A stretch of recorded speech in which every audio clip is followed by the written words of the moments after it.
குரோம்பேட்டை பகுதியினுடைய மூத்த சமூக ஆர்வலர் என்ற முறையில் உங்களிடத்தில் இந்த செய்தியை பகிர்ந்து கொள்கிறேன். அதே சமயத்தில் தாம்பரம் மாநகராட்சியினுடைய கவனத்தை ஈர்க்கும் அளவில் இந்த வீடியோ காட்சியும் என்னுடைய மெசேஜும் இருக்கும். அந்த விதத்தில் குரோம்பேட்டையில் மண்டலம் 3 வார்டு 36 ஆஞ்சநேயர் கோயில், குமரன்குன்றம் அருகாமையில் உள்ள ஆஞ்சநேயர் கோயில் தெரு, ஆஞ்சநேயர் கோயில் தெருவே இருக்குது. அந்த தெருவை பார்த்தீங்களன்னா ரொம்ப வைத்தறிச்சலாக இருக்கும். ஒரு நாளைக்கு நூற்றுக்கணக்கான பக்தர்கள் அந்த ஆஞ்சநேயர் கோயிலுக்கு வராங்க. அந்த சாலையை பார்த்தீங்களன்னா அது காங்கிரீட் சாலை. அந்த காங்கிரீட் சாலையில் பல மேடு பள்ளங்கள் நிறைந்த சாலை. வண்டி ஓட்டவே முடியாது, அவ்வளோ கஷ்டம்.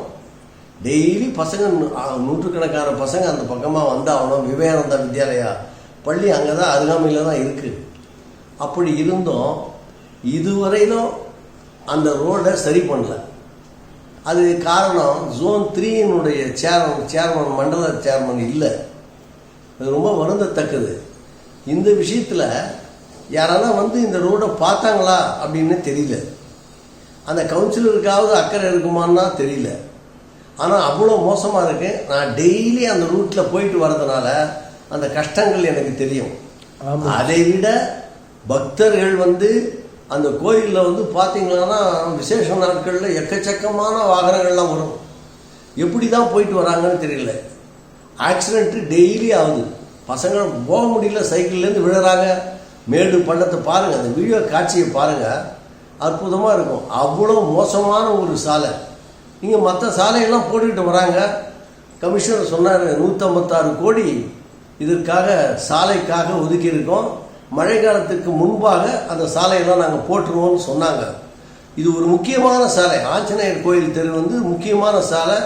அந்த 36வது வார்டில் அந்த ஜோன் 3ல் இருக்கிற இந்த சாலை அவ்வளோ முக்கியத்துவம் வாய்ந்த இந்த சாலையை புறக்கணிக்கப்படுவதாக தான் தெரியுது. யாருமே அதை பற்றி கவலைப்படுறது இல்லை.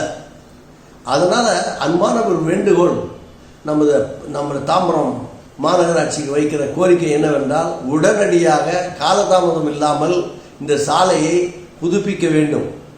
அந்த தார் சாலை போட்டாலே தேவையில்லை. யார் காங்கிரீட் சாலை விட்டு விட்டால் பார்த்தீங்கன்னா எத்தனை ஒட்டு இருக்குது பாருங்கள். அதை எத்தனை ஒட்டு இருக்கும் பாருங்க, வைத்தறிச்சலாக இருக்குது. மக்கள் வரிப்பான பார்த்தா செலுத்திக்கிட்டே இருக்காங்க. அது பாட்டுக்கு உயர்த்திக்கிட்டே இருக்காங்க, அதையும் செலுத்துகிறாங்க. மக்கள் முணுமுணுப்பின்றி செலுத்துகிறாங்க.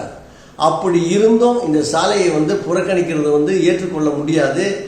இந்த சாலையை உடனடியாக சரி செய்யவிட்டால் கண்டிப்பாக மக்களை திரட்டி போராட்டம் செய்ய வேண்டிய ஒரு நிர்பந்தத்துக்கு ஆளாக்கப்படுவோம்.